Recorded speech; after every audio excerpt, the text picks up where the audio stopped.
Good morning, students.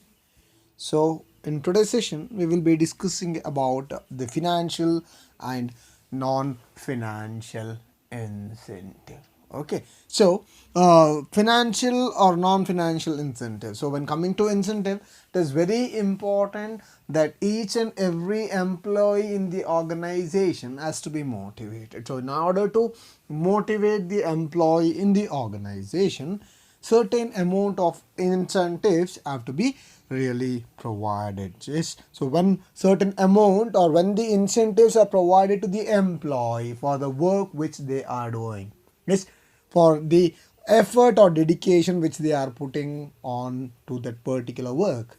Okay, so when certain incentives are given, it motivates the employee to put more of their effort towards the achievement of organizational goals. So it's like some people or some employees in the organization may expect monetary returns or monetary incentives. Yes, that is financial incentive. So where some other kind of employee, yes, they may expect non-monetary incentives. ಇಲ್ಲಿ ಏನಾಗುತ್ತೆ, ಕೆಲವು employees organisation monetary benefits ಅಥವಾ ಇನ್ಸೆಂಟಿವ್ಸನ್ನು ಬೇಕು ಅಂತೇಳಿ expect ಮಾಡ್ತಾರೆ. ಕೆಲವು employees ಎಲ್ಲರೂ ಒಂದೇ ಥರ ಇರ್ತಾರೆ ಅಂತ ಹೇಳಲಿಕ್ಕೆ ಆಗಿಲ್ಲ. ಕೆಲವೊಬ್ಬರಿಗೆ ಅವರ ಪೊಸಿಷನ್ಗಿಂತ ಸ್ಯಾಲ್ರಿ ಇಂಪಾರ್ಟೆಂಟ್ ಆಗುತ್ತೆ ಅಥವಾ ಪೇ ಇಂಪಾರ್ಟೆಂಟ್ ಆಗುತ್ತೆ. ಇನ್ನು ಕೆಲವರಿಗೆ ಅವರ ಪೇಕ್ಕಿಂತ ಅವರ ಸ್ಯಾಲರಿ ಇಂಪಾರ್ಟೆಂಟ್ ಆಗುತ್ತೆ. ಸೊ ಇಲ್ಲಿ ಪೇಕ್ಕಿಂತ ಅವರ ಪೊಸಿಷನ್ ಇಂಪಾರ್ಟೆಂಟ್ ಆಗುತ್ತೆ. ಸೊ ಇಲ್ಲಿ ಎರಡು ಥರ ಎಂಪ್ಲಾಯ್ ಇದ್ದಾರೆ. ಕೆಲವೊಬ್ಬರಿಗೆ ಅವರ ಪೊಸಿಷನ್ಗಿಂತ ಅವರ ಪೇ ಇಂಪಾರ್ಟೆಂಟ್ ಆಗುತ್ತೆ. ಇನ್ನು ಕೆಲವೊಬ್ಬರಿಗೆ ಅವರು ಪೇ ಮೇಲೆ ತಲೆ ಕೆಡ್ಸ್ಕೊಳ್ಳೋದಿಲ್ಲ, ಅವರ ಪೊಸಿಷನ್ ಮೇಲೆ ತಲೆ ಕೆಡ್ಸ್ಕೋತಾರೆ. ಇಲ್ಲಿ ಪೊಸಿಷನ್ ಅನ್ನುವಾಗ ಅಲ್ಲಿ ಅದು it is non financial incentive. ಅರ್ಥ ಆಯ್ತಿದೆಯಲ್ಲ, ಅದು ನಾನ್ ಫಿನಾನ್ಷಿಯಲ್ ಇನ್ಸೆಂಟಿವ್. ಅಲ್ಲಿ ಪೊಸಿಷನ್ ಇಂಪಾರ್ಟೆನ್ಸ್ ಆಗುತ್ತೆ. ಅಲ್ಲಿ ಅವ್ರು they are not concentrating about the hike in salary or something, but they are concentrating about their position. So ಇನ್ನೊಬ್ಬ employee is concentrating on the salary, hike in salary, ಅವನಿಗೆ ಜಾಸ್ತಿ salary ಬೇಕು, ಏನೋ financial benefit ಕೊಡಬೇಕು organisation ಅಂತೇಳಿ expect ಮಾಡ್ತಾರೆ. So that is financial incentive. So incentive ಅಂತ ಬರುವಾಗ, incentive means all measures which are use to motivate the people. ನಾನು ಹೇಳಿದೆ ನಿಮಗೆ, ಎಸ್ ಎಂಪ್ಲಾಯಿನ ಮೋಟಿವೇಟ್ ಮಾಡಬೇಕು ಅಂದರೆ it is very important that employee has to be given with incentive. ಅವ್ರನ್ನ motivate ಮಾಡಬೇಕು. ಸೊ ಮೋಟಿವೇಟ್ ಮಾಡಬೇಕು ಅನ್ನುವಾಗ ಅವನಿಗೆ ಇನ್ಸೆಂಟಿವ್ ಕೊಡಬೇಕು. ಸೊ ಯಾವಾಗ ನಾವು ಇನ್ಸೆಂಟಿವ್ ಕೊಡ್ತೀವಿ ಅವಾಗ ಏನಾಯ್ತಾನೆ, he gets motivated. The employee gets motivated when he gets a good amount of incentive. Yes, so these incentives, like I told you, it is broadly classified into two.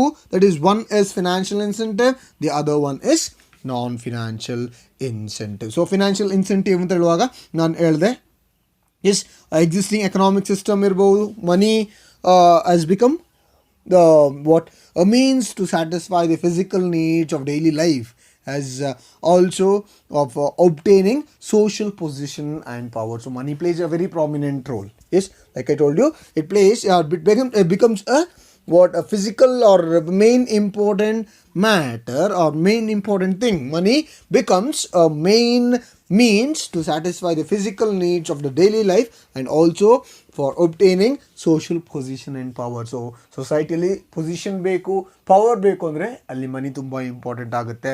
ಅವನ needs ಏನಿದೆ ಅದನ್ನು satisfy ಮಾಡಬೇಕು ಅಂದರೆ ಮನಿ ತುಂಬ important ಆಗುತ್ತೆ. So since money has the purchasing power, it becomes a very important incentive for every individual. So ಪ್ರತಿ ಇಂಡಿವಿಜುವಲ್ಗೂ ಮನಿ ತುಂಬ important ಆಗುತ್ತೆ. ಎಸ್, ಪ್ರತಿ ಇಂಡಿವಿಜುವಲ್ಗೂ ಕೂಡ ಮನಿ ತುಂಬ ಇಂಪಾರ್ಟೆಂಟ್ ಆಗುತ್ತೆ. ಯಾಕೆಂತಂದರೆ ಅವನಿಗೆ ಒಂದು ಅವನ ಫಿಸಿಕಲ್ ನೀಡ್ಸ್ ಏನಿದೆ ಅದು ಇಂಪಾರ್ಟೆಂಟ್ ಆಗುತ್ತೆ, ಪ್ಲಸ್ ಅವನಿಗೆ ಅವನ ಪವರ್ ಅಥವಾ ಪ್ರೆಸ್ಟೇಜ್ ಅಥವಾ ಅವನ ಪೊಸಿಷನ್, ಸೋಷಿಯಲ್ ಪೊಸಿಷನ್ ಇಂಪಾರ್ಟೆಂಟ್ ಆಗುತ್ತೆ. So financial incentive is nothing but it refers to incentives which are in direct monetary form or measurable in monetary terms. Yes, which are in direct monetary form. They are in direct monetary form and measurable in terms of money. Yes, measurable in terms of money. Yes, okay. So they serve to motivate people for better performance. They serve to motivate people for better performance. So ಯಾವಾಗ ದುಡ್ಡು ಸಿಗುತ್ತೆ ಅವನೇನು ಮಾಡ್ತಾನೆ, ಅವನ ಎಫರ್ಟನ್ನು ಜಾಸ್ತಿ ಮಾಡ್ತಾನೆ, ಅಥವಾ ಅವನು ಜಾಸ್ತಿ ವರ್ಕ್ ಮಾಡ್ತಾನೆ, ಎಫರ್ಟ್ ಹಾಕ್ತಾನೆ, ಡೆಡಿಕೇಶನ್, ಎಸ್, ಅವನ ಎಫಿಷಿಯನ್ಸಿ ಜಾಸ್ತಿ ಆಗುತ್ತೆ ಅನ್ನೋದು. Okay, so these incentives may be provided on individual or on a group basis. They may be provided on individual basis or on a group basis. ಅದು individual ಬೇಸಿಸಲ್ಲೂ ಕೊಡ್ಬೋದು ಅಥವಾ group ಬೇಸಿಸಲ್ಲೂ ಕೊಡ್ಬೋದು. Totally differ from one organization to another organization. So what are the different financial incentives that are available in the organization? So ಒಂದೊಂದು ಆರ್ಗನೈಸೇಷನಲ್ಲಿ ಒಂದೊಂದು ಥರ ಇರುತ್ತೆ. So what are the different financial incentives? So organization ಯಾವುದೆಲ್ಲ ರೀತಿಯಲ್ಲಿ financial ಇನ್ಸೆಂಟಿವ್ಸನ್ನು provide ಮಾಡುತ್ತೆ ಅನ್ನೋದು. Okay, so the first one is pay and allowance. Yes, pay and allowance. So when coming to pay and allowance, for every employee salary becomes a basic monetary incentive. Yes, ಯಾವುದೇ employee ಆದರೂ ಕೂಡ ಅವನಿಗೆ ಅವನ salary ಏನಿದೆ, it is a basic monetary incentive. ಅದು ಅವನ basic monetary incentive. Yes, okay. So ಅದರಲ್ಲಿ ಏನು ಸ್ಯಾಲ್ರಿ ಇದೆ ಅದರಲ್ಲಿ ಡಿಯರ್ನೆಸ್ ಪೇ ಅಥವಾ ಅವನ ಬೇಸಿಕ್ ಪೇ ಬೇಸಿಕ್ ಪೇ ಇರುತ್ತೆ. ಬೇಸಿಕ್ ಪೇ ಜೊತೆ ಅವನ DA ಮತ್ತು ಬೇರೆ ಎಲೆವೆನ್ಸ್. ಸೊ DA ಅನ್ನುವಾಗ ಡಿಯರ್ನೆಸ್ allowance. Okay, so ಅಲ್ಲಿ ಏನಾಗುತ್ತೆ, for every employee salary becomes a basic or a first and foremost important incentive or basic monetary incentive. So this basic monetary incentive includes basic pay, dearness allowance and other allowance available to him. So salary system consists of regular increments in the pay every year and enhancement of allowances from time to time. So ಏನಾಗುತ್ತೆ, every ಆರ್ಗನೈಸೇಷನಲ್ಲಿ, so from every now and then or on every year basis, yes, ಏನಾಗುತ್ತೆ, there will be regular increment. So there is a regular increment in the pay every year. So ಪ್ರತಿ ವರ್ಷವೂ ಏನಾಗುತ್ತೆ, ಅವರ ಏನು pay ಇದೆ ಅದರಲ್ಲಿ increment ಬರುತ್ತೆ. And also ಅವರ ಅಲವೆನ್ಸ್ ಏನಿದೆ ಅದು ಎನ್ಹ್ಯಾನ್ಸಸ್ ಆಗುತ್ತೆ ಟೈಮಿಂದ ಟೈಮ್ಗೆ, ಅಥವಾ ಹೋಯ್ತಾ ಏನಾಗುತ್ತೆ, ಅವರ ಏನು ಅಲವೆನ್ಸಸ್ ಇರುತ್ತೆ ಅದು ಕೂಡ ಎನ್ಹ್ಯಾನ್ಸ್ ಆಯ್ತಾ ಹೋಗುತ್ತೆ. So in some business organization, yes, in some business organization hike and increments may be linked to performance. Hike and increments may be linked to the performance. So ಅವನು ಎಷ್ಟು ಪರ್ಫಾರ್ಮ್ ಮಾಡ್ತಾನೆ ಅದರ ಮೇಲೆ. ಎಸ್, ಇನ್ ಸಮ್ ಆರ್ಗನೈಸೇಷನ್, ಕೆಲವೊಂದು organisation ಏನಾಗುತ್ತೆ, ಅವನ ಏನು performance ಇದೆ ಅದನ್ನು ಯಾವುದ್ರ ಜೊತೆ ಲಿಂಕ್ ಮಾಡ್ತಾನೆ, ಅವನ ಪರ್ಫಾರ್ಮೆನ್ಸ್ ಜೊತೆ. ಎಸ್, ಅವನು ಏನು ಇಂಕ್ರಿಮೆಂಟ್ ಇದೆ ಅದನ್ನು ಅವನ ಪರ್ಫಾರ್ಮೆನ್ಸ್ ಜೊತೆ ಲಿಂಕ್ ಮಾಡ್ತಾನೆ. ಸೊ ಹೇಗೆ ಅಂತ ಹೇಳಿದ್ರೆ, ಅವನು ಎಷ್ಟು ಪರ್ಫಾರ್ಮ್ ಮಾಡ್ತಾನೆ ಅಷ್ಟಕ್ಕೆ ಅವನಿಗೆ ಇಂಕ್ರಿಮೆಂಟ್ ಕೊಡ್ತಾನೆ. ಅವ್ನು ಚೆನ್ನಾಗಿ ಪರ್ಫಾರ್ಮ್ ಮಾಡ್ತಾನೆ ಇಂಕ್ರಿಮೆಂಟ್ ಕೊಡ್ತಾನೆ. ಅವ್ನು ಚೆನ್ನಾಗಿ ಪರ್ಫಾರ್ಮ್ ಮಾಡೋದಿಲ್ಲ ಅನ್ನುವಾಗ ಆಬ್ವಿಯಸ್ಲಿ ಏನು ಮಾಡ್ತಾರೆ, ಅಲ್ಲಿ ಅವನ ಇಂಕ್ರಿಮೆಂಟನ್ನು ಕಟ್ ಮಾಡ್ತಾರೆ ಅಥವಾ ರಿಡ್ಯೂಸ್ ಮಾಡ್ತಾರೆ. So it's totally linked with the performance. So if he is performing well, he will get a good amount of increment. So if he is not performing well, yes, ಅವನು ಚೆನ್ನಾಗಿ perform ಮಾಡ್ತಾ ಇಲ್ಲ ಅಂದರೆ ಅವನ ಏನು performance ಅಥವಾ ಅವನ ಏನು ಇಂಕ್ರಿಮೆಂಟ್ ಇದೆ ಅದಕ್ಕೆ ಆಬ್ವಿಯಸ್ಲಿ ಕತ್ರಿ ಬೀಳತ್ತೆ ಅನ್ನೋದು, ಅಥವಾ ಅದನ್ನು ಕಟ್ ಮಾಡ್ತಾರೆ ಅನ್ನೋದು. Okay, so the second one is productivity linked wage incentive. Productivity linked wage incentive. So productivity linked wage incentive will ಬರುವಾಗ, so several wage incentive plan, it aims at linking payment of wages to increase the productivity at individual or group level. So several wage incentive plans aims at linking payment of the wage to increase the productivity, yes, at individual or group level. So ಏನು ಮಾಡ್ತಾರೆ, ಅವರ ಏನು productivity ಇದೆ ಅದಕ್ಕೆ ತಕ್ಕಂತೆ ಅಲ್ಲಿ payment ಮಾಡೋದು. That is nothing but the productivity linked wage system. So ಅವರ ಪ್ರಾಡಕ್ಟಿವಿಟಿ ಏನಿದೆ ಅದಕ್ಕೆ ತಕ್ಕಂತೆ ವೇಜನ್ನು ಲಿಂಕ್ ಮಾಡೋದು. ಸೊ ಏನು ಮಾಡ್ತಾರೆ, ಕೆಲವೊಂದು ಆರ್ಗನೈಸೇಷನಲ್ಲಿ is several wage incentive plans, it aims it linking payment of wages to increase in productivity. So ಅವರ ಪ್ರೊಡಕ್ಟಿವಿಟಿ ಇನ್ಕ್ರೀಸ್ ಆಗುವಾಗ ಅವ್ರಿಗೇನು ಮಾಡ್ತಾರೆ, ಅವರಿಗೆ ವೇಜಸನ್ನು ಪೇ ಮಾಡ್ತಾರೆ, ಅಥವಾ according to the productivity, yes, according to the productivity of that particular individual. ಆ particular individualದು productivity ಏನಿದೆ ಅದಕ್ಕೆ ತಕ್ಕಂತೆ ಏನು ಮಾಡ್ತಾರೆ, ಮಾನಿಟರಿ ಬೆನಿಫಿಟ್ಸನ್ನು ಕೊಡ್ತಾರೆ. ಸೊ ಅವ್ರು ಪ್ರೊಡ್ಯೂಸ್ ಮಾಡೋದಿದ್ರೆ, ಅವರ ಪ್ರೊಡಕ್ಟಿವಿಟಿ ತುಂಬ ಆ್ಯಕ್ಚುಲ್ಗಿಂತ ತುಂಬ ಕಡಿಮೆ ಇದ್ದರೆ, it becomes waste for the organization because ಅವನು ಪರ್ಫಾರ್ಮ್ ಮಾಡ್ತಾ ಇಲ್ಲ. ಸೊ ಪರ್ಫಾರ್ಮ್ ಮಾಡದಿರುವಾಗಲೂ ಕೂಡ ಅವನಿಗೆ ಇಂಕ್ರಿಮೆಂಟನ್ನು ಅಥವಾ ಇನ್ಸೆಂಟಿವ್ಸನ್ನು ಕೊಟ್ಟರೆ ಏನು ಮಾಡ್ತಾನೆ, ಅವ್ನಿಗೆ ಗೊತ್ತಾಗುತ್ತೆ even though if I don't perform also there are chances that I will surely get my incentive. So what is the necessity of me putting effort? So ನಾನು ಯಾಕೆ ಎಫರ್ಟ್ ಹಾಕಬೇಕು ಅನ್ನೋ ಒಂದು ಕ್ವೆಶನ್ ಮಾರ್ಕ್ ಬರ್ಬೋದು.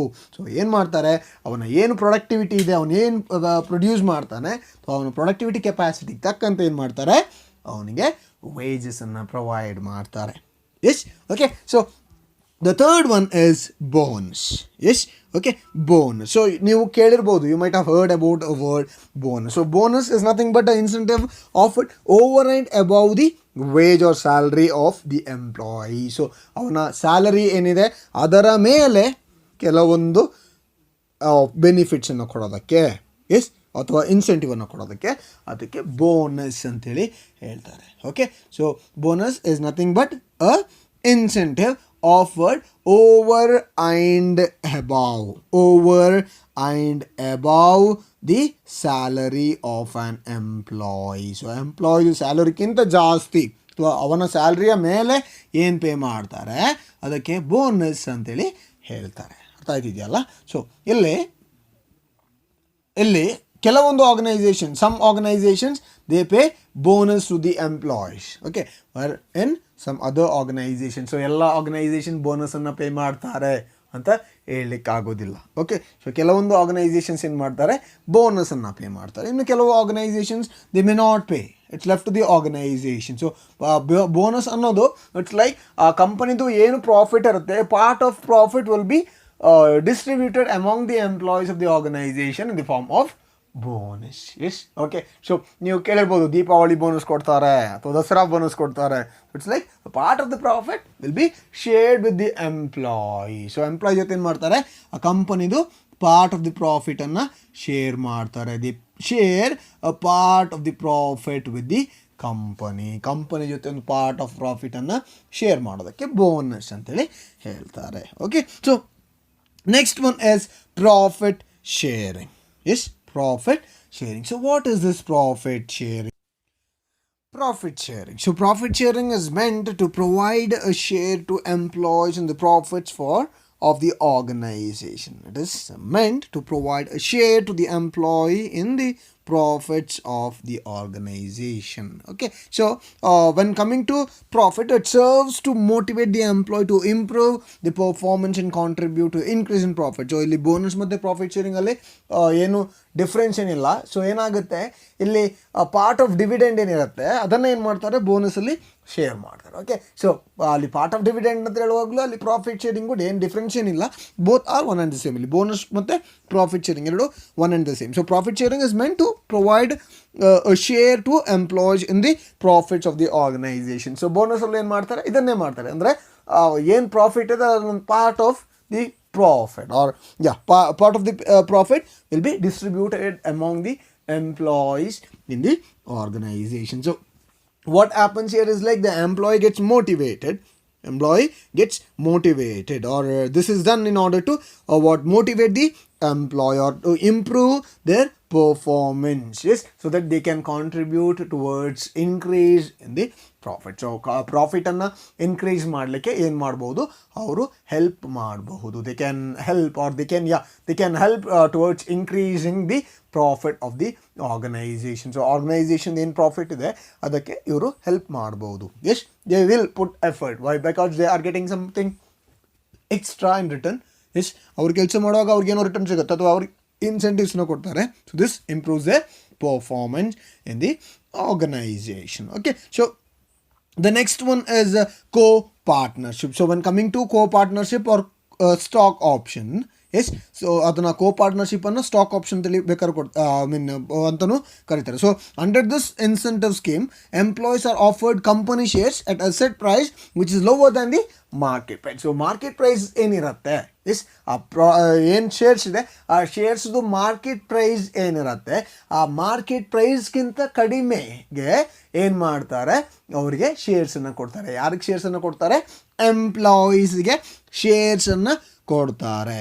ಓಕೆ, ಸೊ ಏನು reason behind this is, ಯಾವಾಗ employee ಅಲ್ಲಿದ್ದು shareholder ಆಯ್ತಾನೆ, ಯಾವಾಗ ಎಂಪ್ಲಾಯಿ ಅಲ್ಲಿದ್ದು ಶೇರ್ ಹೋಲ್ಡರ್ ಆಯ್ತಾನೆ, the shareholder will be considered as the owners of the organisation. So ಅವರ ಆರ್ಗನೈಸೇಷನ್ಗೆ ಅವ್ರು ಏನು ಮಾಡಬೇಕಾಗುತ್ತೆ, ಅವರು ಎಫರ್ಟ್ ಹಾಕಲೇಬೇಕಾಗುತ್ತೆ. They will really have to put effort on their own organisation. So ಇವಾಗ ನನಗೆ ಯಾವ್ದಾದ್ರು ಒಂದು ಕಂಪನಿ ಶೇರ್ ಅಂದರೆ ನಾನೊಂದು ಕಂಪನಿ ಎಂಪ್ಲಾಯ್ ಆಗಿರ್ತೀನಿ, ನನಗೆ ಆ ಕಂಪನಿ ಶೇರ್ ಕೊಡುವಾಗ I become the owner of the organisation. So ನನ್ನ ಆರ್ಗನೈಸೇಷನ್ಗೆ ನಾನು ಜಾಸ್ತಿ ಕೆಲಸ ಮಾಡೋದ್ರಿಂದ ಯಾರಿಗೆ ಬೆನಿಫಿಟ್ ಸಿಗುತ್ತೆ? ನನಗೇನೆ ಬೆನಿಫಿಟ್ ಸಿಗುತ್ತೆ. This is the idea of the stock option. Stock option ಇದೆ ಏನಿದೆ ಅದಕ್ಕೆ, ಅಥವಾ ಅದರ idea this one. Okay, so ಇಲ್ಲಿ what do is like I told you, they provide or offer the stocks at a price which is lower than the market price. So ಶೇರ್ಸನ್ನು ಏನು ಮಾಡ್ತಾರೆ, ಅವರು ಮಾರ್ಕೆಟ್ ಪ್ರೈಸ್ಗಿಂತ ಕಡಿಮೆ ಕಟ್ತಾರೆ. ಸೊ ಸಮ್ಟೈಮ್ಸ್ ಏನು ಮಾಡ್ತಾರೆ, management they allot shares in the line of various incentives payable in cash. So allotment of shares creates a feeling of ownership to the employees and make them contribute for the growth of the organisation. So ಅವ್ರಿಗೆ ಶೇರ್ಸನ್ನು allot ಮಾಡುವಾಗ ಅವ್ರಿಗೇನಾಗುತ್ತೆ, ಅಲ್ಲಿ owner ಅನ್ನೋ ಒಂದು feeling ಬರುತ್ತೆ. So ಅಲ್ಲಿ ownership ಒಂದು feeling ಬರುವಾಗ they may contribute towards the organisation. So ಅವರು ಆರ್ಗನೈಸೇಷನ್ಗೆ ಕಾಂಟ್ರಿಬ್ಯೂಟ್ ಮಾಡಬಹುದು ಅನ್ನೋದು. ಓಕೆ, ಸೊ ಇಲ್ಲಿ ಇನ್ಫೋಸಿಸಲ್ಲಿ Infosys the scheme of stock option has been implemented as part of managerial compensation. So ಏನು ಮಾಡ್ತಾರೆ, ಒಂದು ಯಾವಾಗ ಎಂಪ್ಲಾಯ್ ಆರ್ಗನೈಸೇಷನ್ಲಿ ಚೆನ್ನಾಗಿ ಎಫರ್ಟ್ ಆಗಿ ಕೆಲಸ ಮಾಡ್ತಿದ್ದಾನೆ, he will be given with the shares of the company. Okay, so ಅದರಿಂದ ಏನಾಗುತ್ತೆ, ಅವನ ಎಫರ್ಟನ್ನು ಜಾಸ್ತಿ ಮಾಡೋ ಜಾಸ್ತಿ ಇದೆ. ಅದರಿಂದ ಆರ್ಗನೈಸೇಷನ್ಗೂ ಕೂಡ ಏನಾಗುತ್ತೆ, ಹೆಲ್ಪ್ ಆಗುತ್ತೆ. ಒಂದು ಆರ್ಗನೈಸೇಷನ್ ಹೆಲ್ಪ್ ಆಗುತ್ತೆ, ಇನ್ನೊಂದು ಶೇರ್ಸ್ ಕೂಡ ಸೇಲ್ ಆಗುತ್ತೆ ಅನ್ನೋದು. Okay, so this is all about your co partnership or stock option. So ಅಲ್ಲಿ ಏನು ಮಾಡ್ತಾರೆ, ಅವರಿಗೆ ಶೇರ್ಸನ್ನು ಕೊಡ್ತಾರೆ for the work which they are doing. Incentive ರೂಪದಲ್ಲಿ ಮಾಡ್ತಾರೆ, ಅವ್ರಿಗೆ ಶೇರ್ಸನ್ನು ಪ್ರೊವೈಡ್ ಮಾಡ್ತಾರೆ. Okay, the next one is retirement benefit. So when coming to retirement ಬೆನಿಫಿಟ್ಗೆ ಬರುವಾಗ, so several retirement benefits such as P F ಇರ್ಬೋದು ಅಥವಾ pension or gratuity is provide financial security to employees after their retirement. So the life of the employee after retirement has to be secured. Why? Because ಅವನಿಗೆ there is no other means of return or income. ಅವನಿಗೆ ಬೇರೆ ಯಾವ means of income ಇರೋದಿಲ್ಲ, ಯಾಕೆಂದರೆ ಅವನ ಕೆಲಸ ಮುಗ್ದಿರ್ತದೆ, retirement ತೊಗೊಂಡಿರ್ತಾನೆ. So ಏನು ಮಾಡ್ತಾರೆ, organisation it provides P F, that is provident fund ಇರ್ಬೋದು ಅಥವಾ ಪೆನ್ಷನ್ ಇರ್ಬೋದು ಅಥವಾ ಗ್ರ್ಯಾಚ್ಯುಟಿ ಇರ್ಬೋದು. It's provide financial security to the employees after their retirement. So ಅವರಿಗೆ ಅದು that is nothing but after retirement ಅವರಿಗೆ ಅವರ ಬೆನಿಫಿಟ್ಸ್ಗೆ ಯೂಸ್ ಮಾಡೋದು. Okay, so this acts as an incentive when they are in service in the organisation. Okay, so ಎಂಪ್ಲಾಯಿಗೆ ಏನು ಮಾಡ್ತಾರೆ, ESI ಕೊಡ್ತಾರೆ. ಓಕೆ, ಸೊ ESIಯನ್ನು ಕೊಡ್ತಾರೆ. ಸೊ ಒಂದು ESI, ನೆಕ್ಸ್ಟ್ ಒನ್ ಏನು ನಿಮ್ಮ PF ಇರ್ಬೋದು ಅಥವಾ ಪೆನ್ಷನ್ ಇರ್ಬೋದು. So all these will be provided to the employee. Okay, so ESIC ಅಂತೇಳುವಾಗ it is nothing but employee state insurance corporation ಅಥವಾ ಎಂಪ್ಲಾಯಿ ಸ್ಟೇಟ್ ಇನ್ಶೂರೆನ್ಸ್ ಅಂತ ಹೇಳ್ತಾರೆ. Okay, so most of the organisation provide this. So suppose ಏನಾದರೂ problem ಇದ್ದರೆ ಇಂಥದ್ದು it acts as a insurance.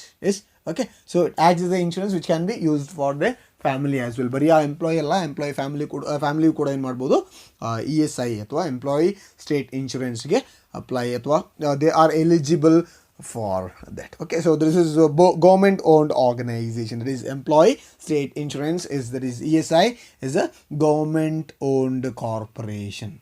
Okay, so the next one is perquisite. So when coming to perquisites, in many companies perquisites and fringe benefit in many companies perquisites and fringe benefits play a very prominent role. So fringe benefit ಅಂತ ಹೇಳಿ ಹೇಳ್ತಾರೆ. Okay, so are offered as car allowance. ಒಂದು ಏನು ಮಾಡ್ತಾರೆ, ಅವರಿಗೆ ಅಲವೆನ್ಸಸನ್ನು provide ಮಾಡ್ತಾರೆ. ಅಲ್ಲಿ ನಾನು ಹೇಳ್ದಂಗೆ ಫ್ರಿಂಜ್ ಬೆನಿಫಿಟ್ ಅಂತೇಳಿ. Okay, so fringe benefits are offered such as car allowance, housing allowance, medical aid and education to children. So fringe benefit is nothing but an extra benefit supplementing the employee's money, wage or salary. For example, ನಾನು company car ಇರ್ಬೋದು ಅಥವಾ private health care ಇರ್ಬೋದು. So ಹೀಗೆ ಅರ್ಥ ಆಯ್ತಿದೆಯಲ್ಲ. So ಸಪ್ಲಿಮೆಂಟ್ರಿಯಾಗಿ ಕೊಡುವಂಥದ್ದು extra benefit supplementing and employees money. Money, wage ಅಥವಾ ಸ್ಯಾಲ್ರಿಯನ್ನು ಸಪೋರ್ಟ್ ಮಾಡಲಿಕ್ಕೆ, ಸಪ್ಲಿಮೆಂಟ್ ಮಾಡಲಿಕ್ಕೆ ಅವರಿಗೆ ಕಂಪನಿ ಕಾರ್ ಇರ್ಬೋದು, ಮೆಡಿಕಲ್ ಏಡ್ ಇರ್ಬೋದು, ಅಥವಾ ಹೌಸಿಂಗ್ ಇರ್ಬೋದು, ಎಜುಕೇಷನ್ ಟು ಚಿಲ್ಡ್ರನ್ ಇರ್ಬೋದು. ಸೊ ಇದನ್ನು ಪ್ರೊವೈಡ್ ಮಾಡ್ತಾರೆ over and above the salary. ಅವ್ರ ಸ್ಯಾಲ್ರಿ ಮೇಲೆ ಏನು ಮಾಡ್ತಾರೆ, ಅವರು ಇಂಥ ಬೆನಿಫಿಟ್ಸನ್ನು ಯಾರಿಗೆ ಪ್ರೊವೈಡ್ ಮಾಡ್ತಾರೆ, ಎಂಪ್ಲಾಯೀಸ್ಗೆ ಪ್ರೊವೈಡ್ ಮಾಡ್ತಾರೆ. They provide certain benefits to the ಎಂಪ್ಲಾಯೀಸ್ಗೆ ಏನು ಮಾಡ್ತಾರೆ, ಕೆಲವೊಂದು ಬೆನಿಫಿಟ್ಸನ್ನು ಪ್ರೊವೈಡ್ ಮಾಡ್ತಾರೆ. ಒಂದು ಕಾರ್ ಇರ್ಬೋದು, ಅಥವಾ ಮನೆ ಇರ್ಬೋದು, ಮೆಡಿಕಲ್ ಏಡ್ ಇರ್ಬೋದು, ಅಥವಾ ಎಂಪ್ಲಾಯೀಸು ಚಿಲ್ಡ್ರನ್ಸ್ಗೆ ಫ್ರೀ ಎಜುಕೇಷನ್ ಇರ್ಬೋದು. So all these. Okay, so these measures help to improve motivation to the employees. This acts as a aid of motivation, or this plays a measure of motivation. Motivation means that ಇದು act ಮಾಡಬಹುದು.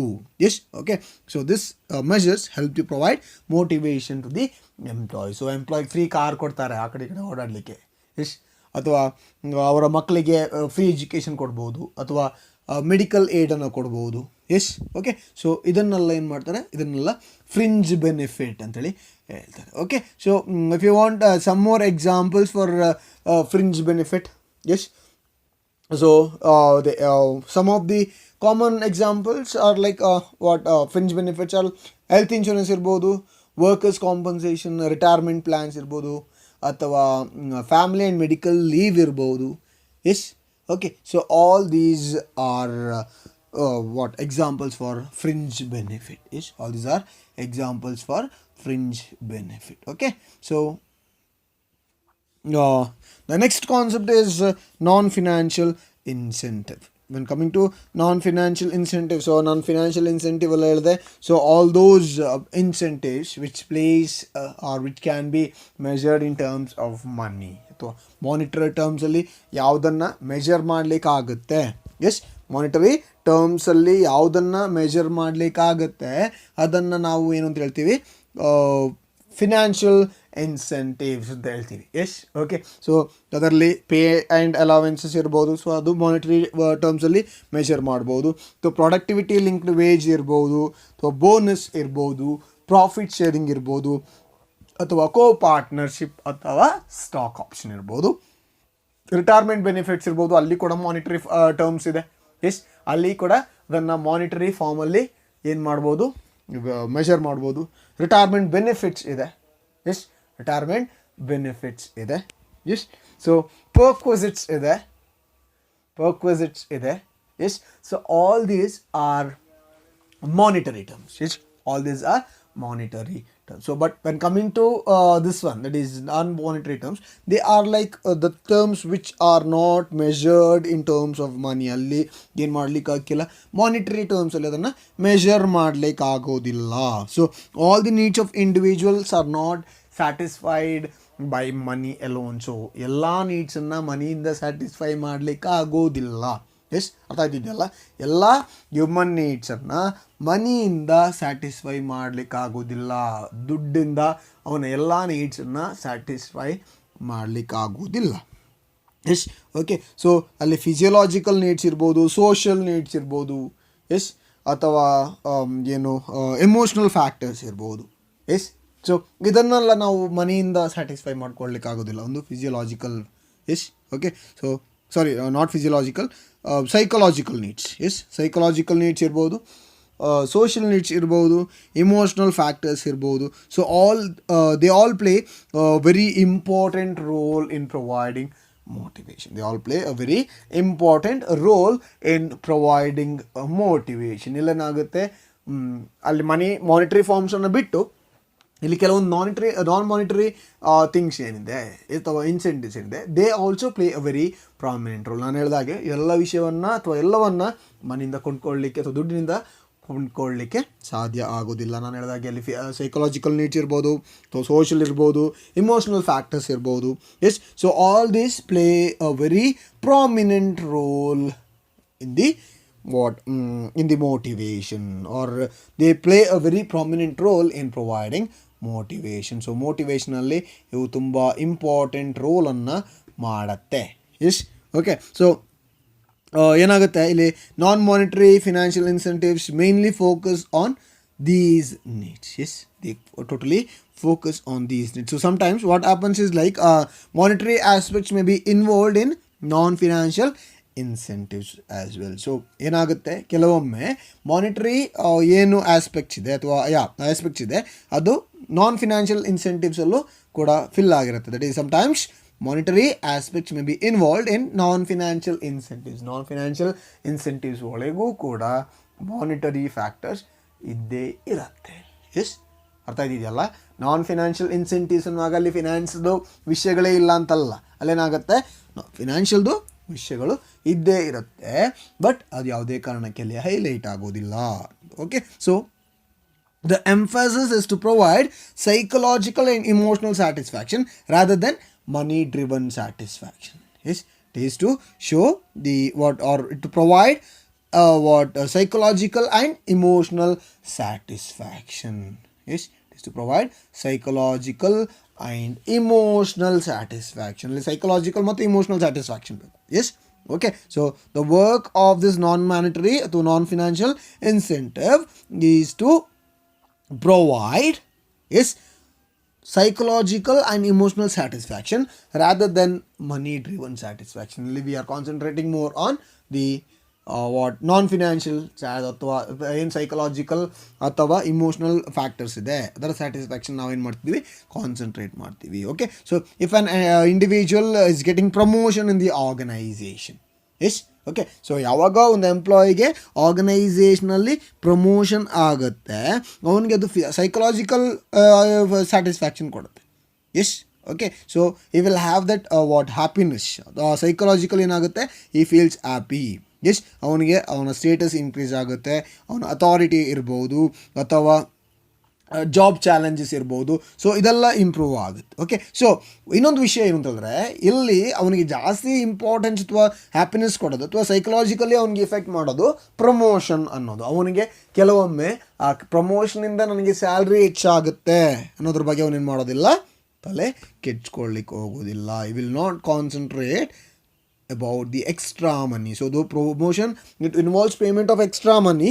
Yes, okay. So illenagutte non monetary aspects override monetary aspects. Yes, avanige a promotion the extra money sigongidru kuda he is worried about the non monetary benefit. ನಾನು ಫಸ್ಟಲ್ಲೇ ಹೇಳಿದೆ ನಿಮಗೆ, ಎಲ್ಲರಿಗೂ monetary benefits ಬೇಕು ಅಂತ ಇರೋದಿಲ್ಲ. So ಕೆಲವೊಬ್ರು ಏನು ಮಾಡ್ತಾರೆ, ಮಾನಿಟರಿ ಬೆನಿಫಿಟ್ಸನ್ನು ಕಾನ್ಸಂಟ್ರೇಟ್ ಮಾಡ್ತಾರೆ, ಇನ್ನೂ ಕೆಲವೊಬ್ಬರು ಏನು ಇದು ಮಾನಿಟರಿ ಬೆನಿಫಿಟ್ಸ್ ಇದೆ ಅದನ್ನು ಕಾನ್ಸಂಟ್ರೇಟ್ ಮಾಡ್ತಾರೆ. ಎಸ್, ಕೆಲವೊಬ್ಬರಿಗೆ ಪ್ರಮೋಷನ್ ಬೇಕಾಗುತ್ತೆ, ಇನ್ನು ಕೆಲವೊಬ್ಬರಿಗೆ ಸ್ಯಾಲ್ರಿ ಇಂಪಾರ್ಟೆಂಟ್ ಆಗುತ್ತೆ. ಇಲ್ಲಿ ಪ್ರಮೋಷನ್ ಬೇಕಾದವನಿಗೆ ಅಲ್ಲಿ ಸ್ಯಾಲ್ರಿ ಅಥವಾ ಅದರಿಂದ ಏನು ದುಡ್ಡು ಸಿಗುತ್ತೆ ಅದು ದೊಡ್ಡ ಇಂಪಾರ್ಟೆನ್ಸ್ ಅಂತ ಫೀಲ್ ಆಗೋದಿಲ್ಲ. ಅವ್ನು ಯಾವುದನ್ನು ಕಾನ್ಸಂಟ್ರೇಟ್ ಮಾಡ್ತಿರ್ತಾನೆ, he will be concentrating only on the non-financial incentive. So ಏನಾಗುತ್ತೆ, ಅಲ್ಲಿ ಪ್ರಮೋಷನ್ ಬರುವಾಗ ಅವನಿಗೆ ಸ್ಯಾಲ್ರಿ ಜಾಸ್ತಿ ಆಗುತ್ತೆ, ಅವನ ಸ್ಟೇಟಸ್ ಇಂಪ್ರೂವ್ ಆಗುತ್ತೆ.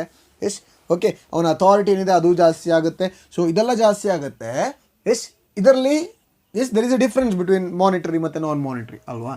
ಏನಾಗುತ್ತೆ, ನಾನು ಹೇಳಿದ ಹಾಗೆ ಅಲ್ಲಿ ಮಾನಿಟರಿ ಬೆನಿಫಿಟ್ಸಲ್ಲಿ ಅವನಿಗೆ ಮನಿ ಇಂಪಾರ್ಟೆಂಟ್ ಆಗುತ್ತೆ. He will be concentrating on money.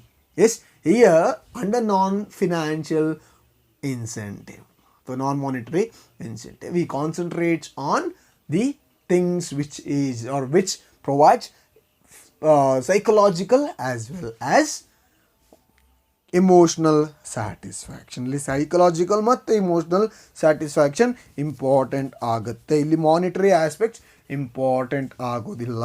S, ಕೆಲವೊಬ್ಬರಿಗೆ ಪ್ರಮೋಷನ್ ಸಿಗೋದ್ರಿಂದ ಏನಾಗುತ್ತೆ, ಅವ್ರಿಗೆ ಸೈಕಲಾಜಿಕಲ್ ಸ್ಯಾಟಿಸ್ಫ್ಯಾಕ್ಷನ್ ಇರುತ್ತೆ.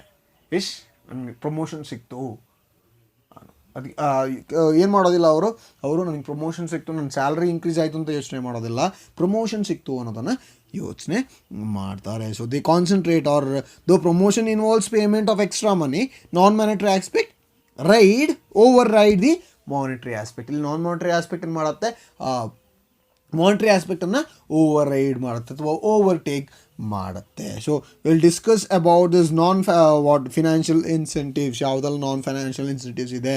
ಸೊ ಅದನ್ನು ನಾವು ಏನು ಮಾಡೋಣ, will discuss that in the next class.